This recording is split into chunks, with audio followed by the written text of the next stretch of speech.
Samdech Techo Hun Sen, acting head of state of Cambodia and the Senate President, I fully support the Royal Government position on resolving the overlapping maritime area between Cambodia and Thailand following Thailand's unilateral cancellation of the MOU 2001. A new bilateral mechanism should not be created to replace the MOU 2001. Instead, the process should move directly toward the mechanism under the United Nations Convention on the Law of the Sea, where a fair resolution can be achieved with the participation of a third party, as imposed yesterday by Prime Minister Samdech Hun Manet. For me, having worked on the issue since the time of former Thai Prime Minister Chati Chai Chonhawan from 1989 to 1990, and later participating in the signing of the MOU 2001, I deeply regret Thailand's unilateral decision to cancel the agreement on the ground of lack of progress. I would like to clarify that caused the lack of progress. Thailand itself knows better than anyone how many prime ministers has Thailand had since the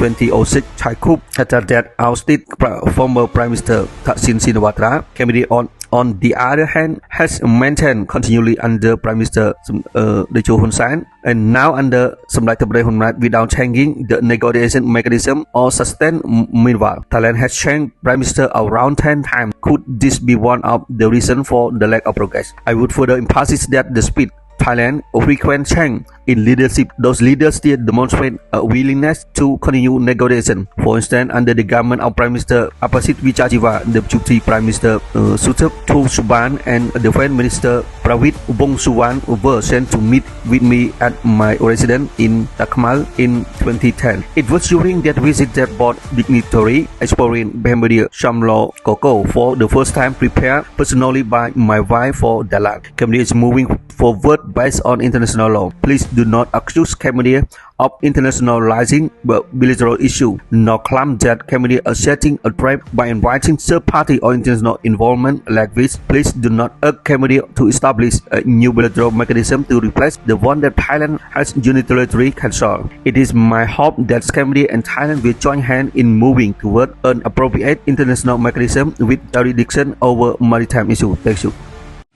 President Ferdinand Marcos Jr., Prime Minister Anutin Chanvirakul, Excellencies, ladies and gentlemen.